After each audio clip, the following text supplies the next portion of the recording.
Hello my dear class 10th ICSE students. आज के session के अंदर हम डिस्कस करने वाले हैं 15 क्वेश्चंस पोइट्री सेक्शन से।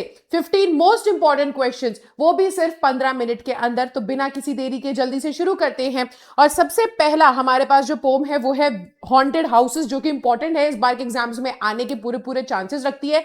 H.W. लॉन्गफेलो ने ये पोम लिखी है, ठीक है। सो अब यहां पर देखो तो क्वेश्चन ये है कि discuss how H.W. Longfellow bridges the gap between the material world, यानी कि हमारी दुनिया और स्पिरिचुअल वर्ल्ड के बीच में वो कैसे वो गैप को ब्रिज कर रहे हैं। And how does he justify the idea that all houses where in men have lived and died are haunted. कैसे वो ये कह रहे हैं कि भाई देखो, हमारी ये जो दुनिया है, इस दुनिया में कभी भी ना वो दूसरी जो भूतों की दुनिया है वो कभी इस दुनिया से जाती नहीं है, हमारे ही बीच में रहती है, ठीक है। तो ये कैसे, आपको यही समझाना है। तो आप एक बार ही पूरी पोम के अंदर बताएंगे कि कैसे उन्होंने ये आइडिया सजेस्ट किया है।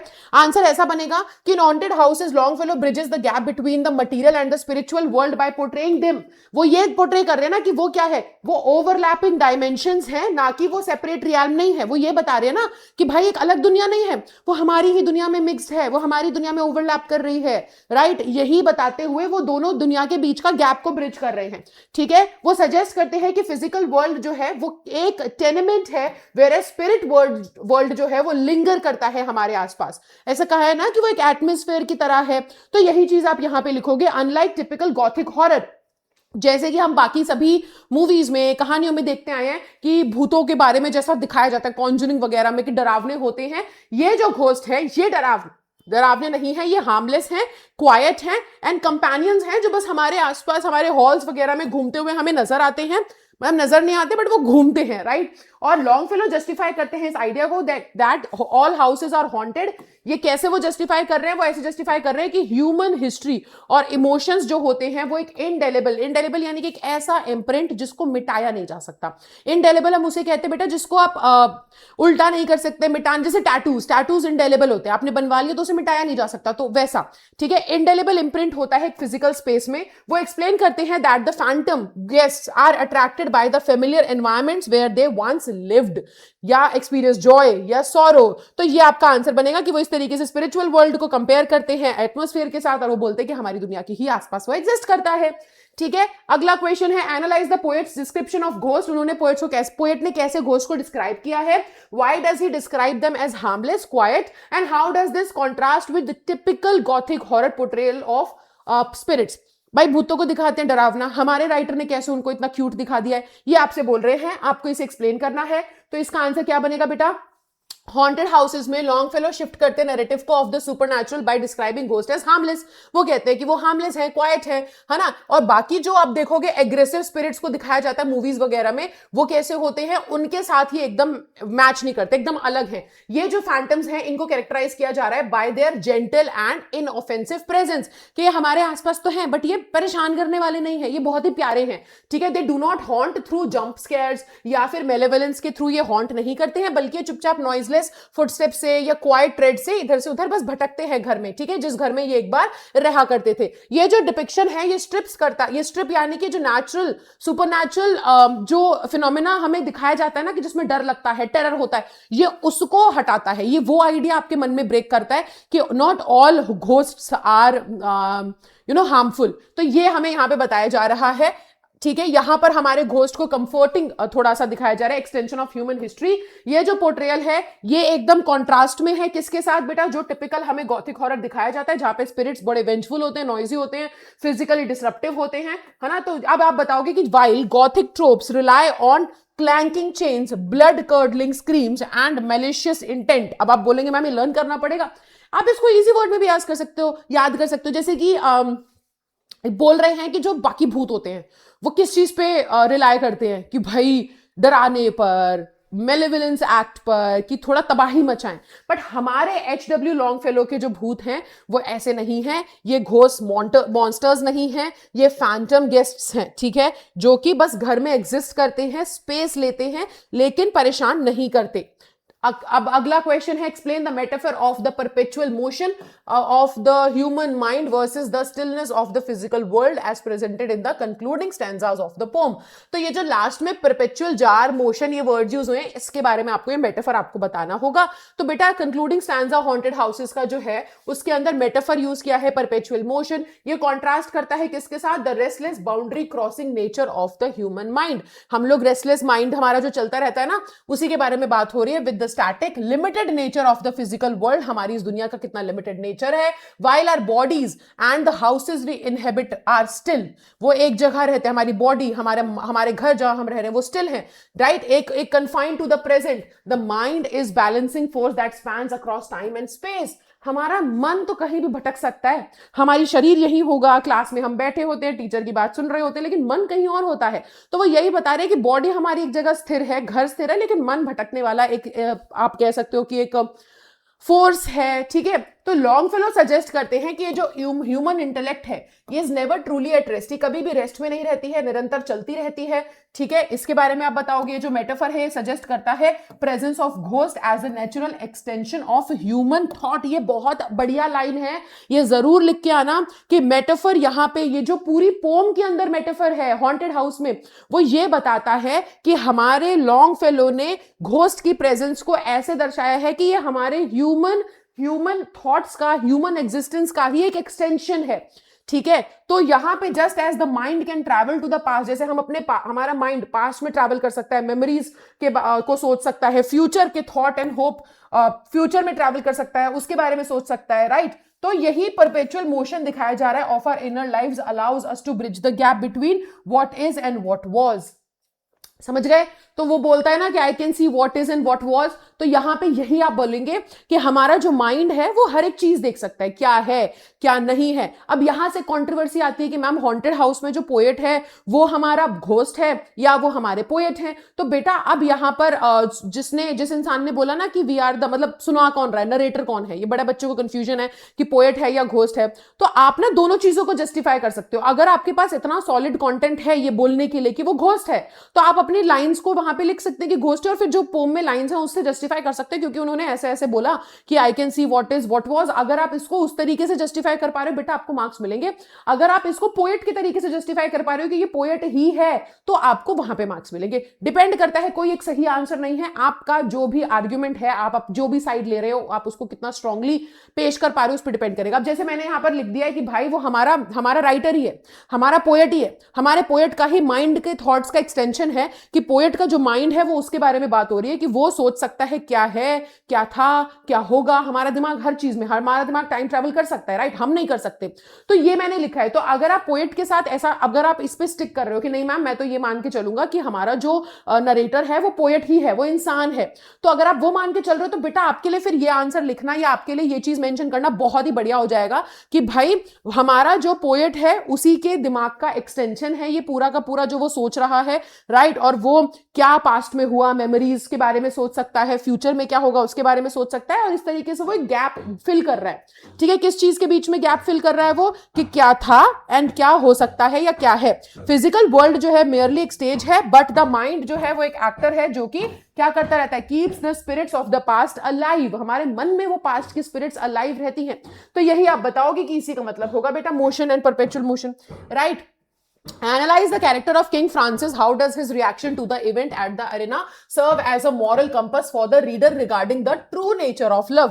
तो अब यहाँ किंग फ्रांसिस के बारे में बोल रहे हैं। किंग फ्रांसिस को बहुत ही सोफेस्टिकेटेड परसेप्टिव रूलर दिखाया गया है जो वैल्यू करता है ट्रू नोबिलिटी को एम्प्टी जेस्चर्स के ऊपर, खोखले प्यार, खोखले दिखावे के ऊपर वो सच्चे प्यार को इज्जत करता है, ठीक है? नोबिलिटी को इज्जत करता है। इनिशियली वो एंजॉय कर रहा था स्पेक्टेकल लायंस का, है ना, but his character is defined by his Swift reaction. जैसे उसने रिएक्ट करा ना लेडी के एक्शन को देख करके, when she drops her glove into the pit, और फिर फ्रांसिस इमीडिएटली रिकॉग्नाइज कर लेता है कि भाई एक रोमांटिक चैलेंज जो है ना, ये रोमांटिक चैलेंज नहीं, कैलकुलेटेड डिस्प्ले है वैनिटी का।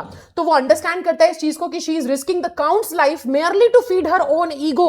अपने प्रेमी की जिंदगी को दांव पे लगा रही है अपने ईगो के चक्कर में, और उसका रिएक्शन सर्व करता है as a story's moral compass by stripping away the romantic facade of the lady's request. कि तुम जो रिक्वेस्ट कर रही हो रोमांटिक फसाड के बीच में तुम ऐसे लपेट के तो पेश कर रही हो कि रोमांटिक है, बट वो है नहीं।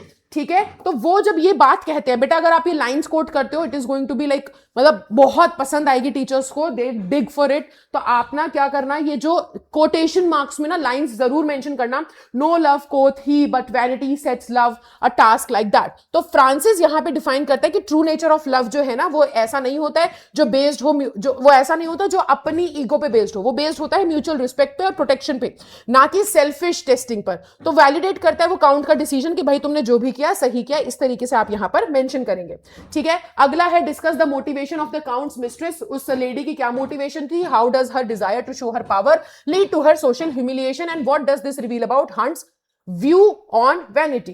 तो ली हंट के बारे में, अच्छा उन्होंने क्या, उनके पॉइंट ऑफ व्यू है। अब आप पूरा एक्सप्लेन करोगे कि इस पोम के अंदर काउंट मिस्ट्रेस की मोटिवेशन क्या थी। एक कोल्ड कैलकुलेटिंग डिजायर थी सोशल वैलिडेशन की एंड थ्रिल ऑफ डोमिनेंस, सबके सामने दिखाना चाहती थी कि देखो मेरा लवर कितना मुझे प्यार करता है, ठीक है। वो उसे ट्रॉफी की तरीके से प्रेजेंट करना चाहती थी, मैनिपुलेट करके, ठीक है। तो सीइंग द फियर्स लायन, उसने क्या सोचा कि भाई वो काउंट को जबरदस्ती अपना ग्लव ऐसे लेकर आने के लिए मजबूर कर देगी, टू मतलब अल्टीमेटली प्रूफ हो जाएगा of her beauty and control, ठीक है, कि मेरे कंट्रोल में है ना, मेरे कहने पे देखो क्या कुछ नहीं कर दिया उसने।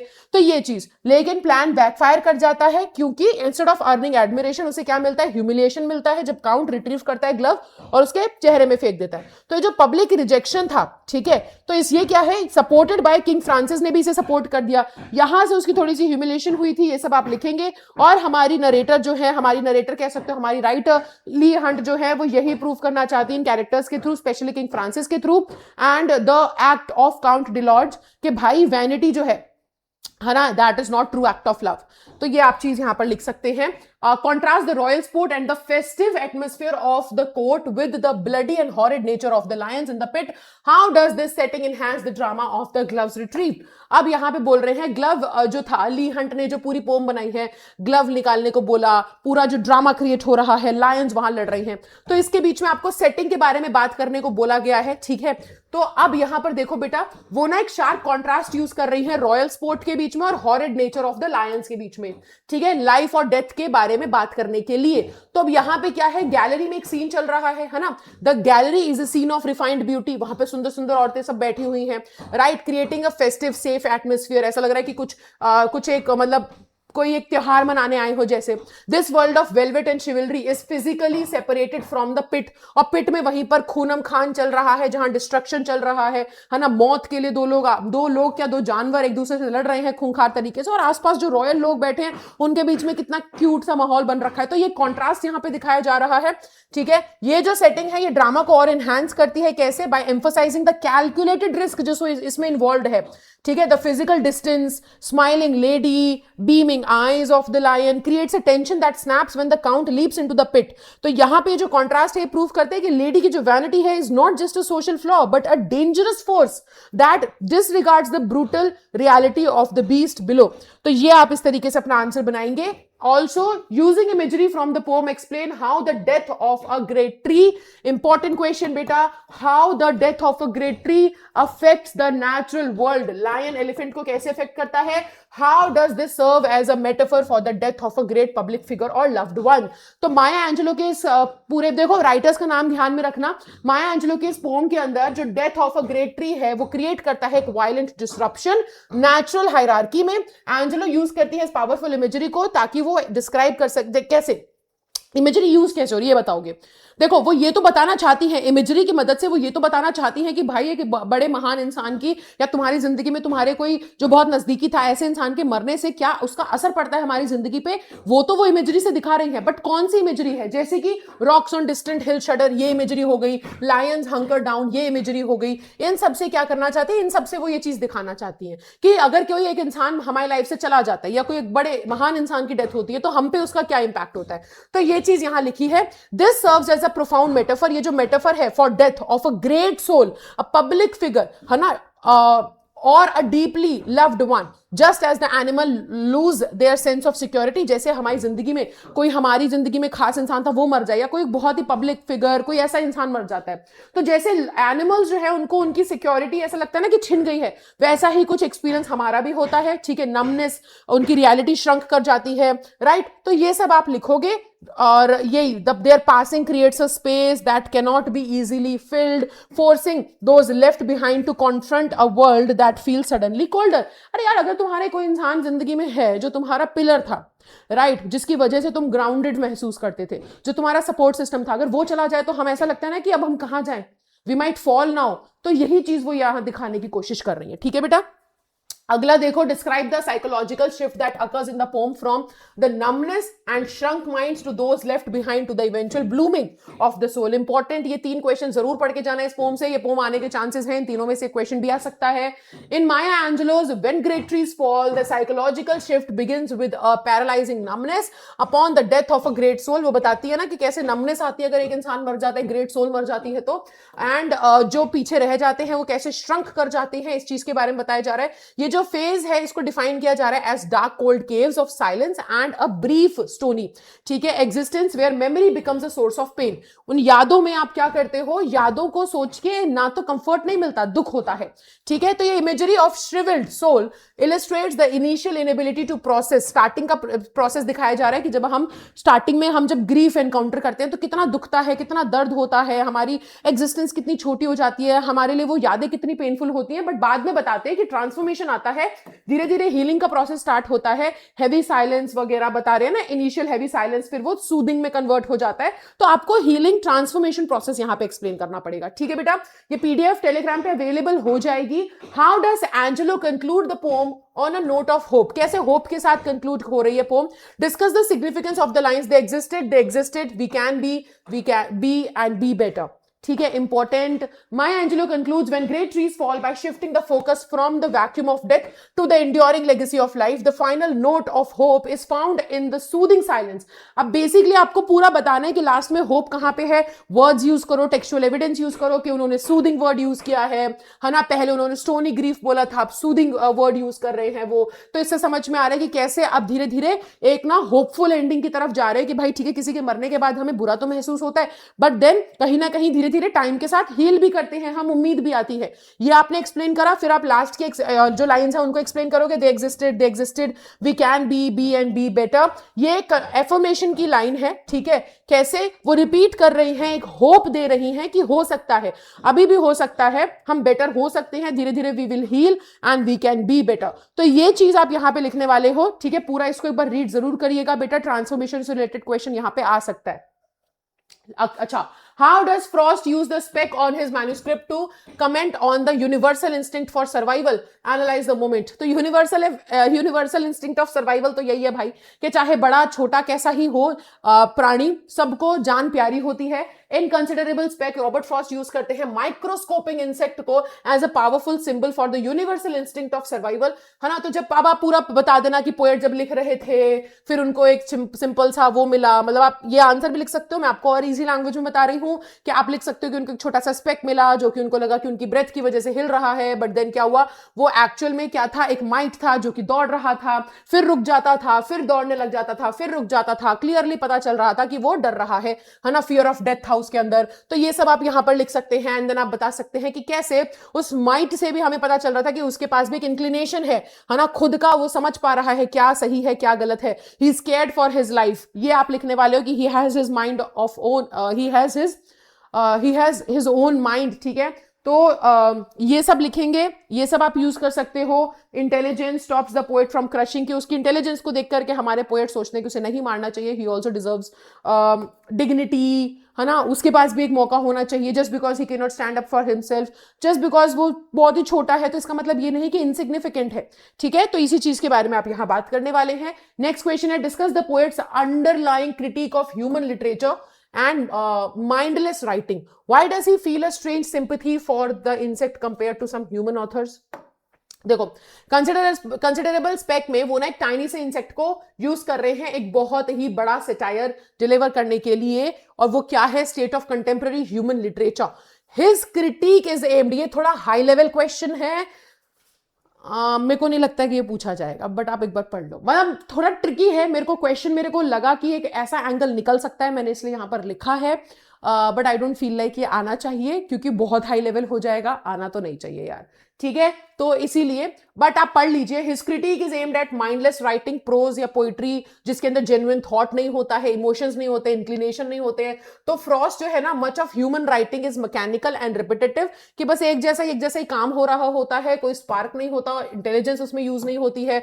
तो वो सजेस्ट करते हैं कि ह्यूमंस के पास क्या है, humans possess the biological capacity for high level thought, और फिर भी वो क्या करते हैं, फिर भी वो वैसा ही पुराना, मतलब हमारे पास इतनी इंटेलिजेंस है, हमारे पास इतना दिमाग है, बट फिर भी हम उसको यूज नहीं करते और हम वही घिसा पिटा काम कर रहे होते हैं। वो ये कहना चाह रहे हैं, ठीक है। और वो ये बता रहे हैं कि भाई देखो, इतनी तो छोटी छोटी जो दिमाग और बुद्धि है वो तो एक छोटे से छोटे उसमें भी हो सकती है, माइट में भी हो सकती है। Frost feels a strange sympathy for the insect because despite it's size, वो फिर भी अपना क्या कर रहा है, फिर भी he is trying to use his brain, वो अपनी इंक्लिनेशन यहां पे शो कर रहा है। तो इसको आप एक बार रीड जरूर कर लीजिएगा। नेक्स्ट आ जाता है, analyse the narrator's decision to let it lie and what does this act of mercy reveal about the poet's character and his respect for any living might.